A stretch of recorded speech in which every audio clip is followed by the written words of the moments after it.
ఉక్కు ఆంధ్రుల హక్కు అనే నినాదంతో ఎన్నో పోరాటాలతో సాగర తీరంలో స్టీల్ ప్లాంట్ ఆవిర్భవించింది. వైజాగ్ స్టీల్ ప్లాంట్ దేశంలోనే ఆధునిక ప్రభుత్వ రంగ సంస్థ. స్టీల్ తయారీలో కార్మికుల కష్టంతో నవరత్న హోదాను దక్కించుకుంది. 4 దశాబ్దాల క్రితం ఏర్పాటైన విశాఖ ఉక్కు ఫ్యాక్టరీని ప్రైవేటు పరం కానివ్వకుండా అడ్డుకునేందుకు కార్మిక లోకం కదం తొక్కుతోంది. ఈ నెల 29న ప్రధాని మోదీ విశాఖ టూర్ నేపథ్యంలో స్టీల్ ప్లాంట్ ప్రైవేటీకరణ నిలిపివేసేలా స్పష్టమైన అనౌన్స్ చేయాలని డిమాండ్ చేస్తోంది. మరో 2 రోజుల్లో మేధావులతో రౌండ్ టేబుల్ సమావేశానికి ఏర్పాటుకు సన్నాహాలు చేస్తోంది విశాఖ ఉక్కు పరిరక్షణ పోరాట కమిటీ. ఇప్పటికే 15 పార్టీలకు ఆహ్వానం పంపింది.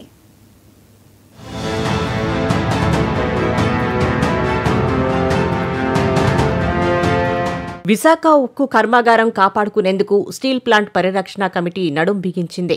ప్లాంట్ ప్రైవేటీకరణను వ్యతిరేకిస్తూ దాదాపు 1400 రోజులుగా వివిధ కార్మిక సంఘాలు చేస్తున్న పోరాటం తుది దశకు చేరినట్టు కనిపిస్తోంది. ఉక్కు పరిశ్రమను కాపాడుకునేందుకు అహర్నిశలు పాటుపడుతున్న కార్మిక ఉద్యోగ సంఘాలు కేంద్రంతో చావో రేవో తేల్చుకునేందుకు సిద్ధమయ్యాయి. విశాఖపట్నం స్టీల్ ప్లాంట్ ప్రైవేటీకరించాలని చెప్పి కేంద్ర ప్రభుత్వం పెద్ద ఎత్తున ఒక కుట్రకోణంతో నిర్ణయం చేసింది. దాని నాటి నుంచి నేటి వరకు అనేక ఉద్యమాలు సాగిస్తున్నాయి. ఈ ఉద్యమాలు సాగించే క్రమంలో రాష్ట్రంలోని అన్ని రాజకీయ పార్టీలు, తెలుగుదేశం కానీ, జనసేన కానీ, వైఎస్ఆర్ కాంగ్రెస్ పార్టీ కానీ, కమ్యూనిస్ట్ పార్టీ కానీ అన్ని కూడా ఉద్యమాలు చేస్తూ కర్మాగారాన్ని ప్రైవేటు పార్టీ కాకుండా మాకు సహకరించాయి. మరి ఈ నేపథ్యంలో ఈరోజు మరి ప్రధాని నరేంద్ర మోడీ తన మనసును కూడా మార్చుకోవాలి.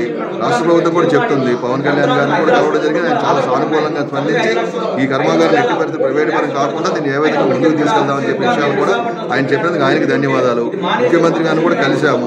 ఇది ప్రైవేట్ పరం కాదు, దాన్ని తప్పనిసరిగా ఏం సహాయపడాలో దీన్ని రివైవ్ చేయడానికి ప్రయత్నం చేస్తామని చెప్పారు.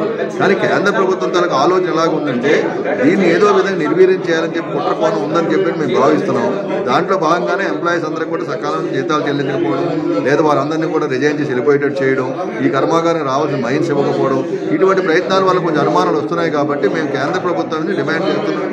ఉక్కు కర్మాగారానికి సొంత గనులు లేకున్నా ఉత్పత్తిలో, నాణ్యతలో సాధించిన ప్రగతి అమోఘం.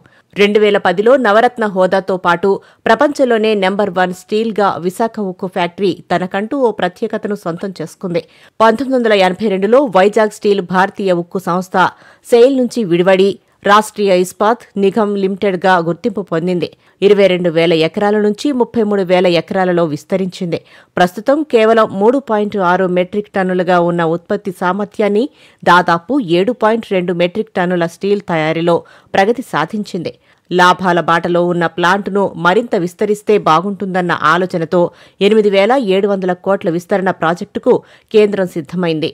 80% Japan, Germany, America, Dubai, Singapore, Australia, దక్షిణ అమెరికా తదితర దేశాలకు విశాఖ ఉక్కు కర్మాగారం ఎగుమతులు చేస్తోంది. అలాగే విశాఖపట్నం స్టీల్ ప్లాంట్ ని పూర్తిగా మూసేస్తామని చెప్తున్నారు. ఇవాళ కేంద్రంలో ఉన్నటువంటి ప్రభుత్వానికి ఈ రాష్ట్రంలో ఉన్నటువంటి ఆంధ్ర ప్రజలందరూ కూడా జనసేన కానీ, తెలుగుదేశం పార్టీలు యొక్క సపోర్ట్తో, సహకారంతో ఇవాళ కేంద్రంలో ప్రభుత్వం ఏర్పడింది.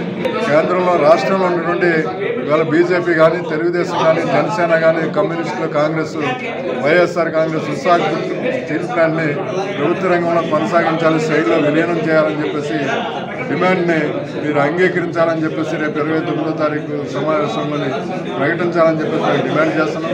కానీ చేయకపోతే మటుకు ఈ రాష్ట్రంలోనే భవిష్యత్తులోనే పెద్ద ఎత్తున ప్రజలు పోరాటాలు 32 మంది ప్రాణాలు త్యాగం చేశారు. 2014 ఎన్నికల ముందు మోదీ స్టీల్ ప్లాంట్ను కాపాడుతామని హామీ ఇచ్చి ఇప్పుడు 2024 ఎన్నికల తర్వాత స్టీల్ ప్లాంట్ను విక్రయించాలని చూస్తున్నారని ఉక్కు పరిరక్షణ పోరాట కమిటీ ఆవేదన వ్యక్తం చేస్తోంది. స్టీల్ ప్లాంట్ను విక్రయిస్తే సహించేది లేదని, సేల్లో విలీనం చేయాలని కేంద్రాన్ని కార్మిక నేతలు డిమాండ్ చేస్తున్నారు. లేని పక్షంలో రాష్ట్ర వ్యాప్తంగా ఉద్యమం తప్పదని హెచ్చరిస్తున్నారు.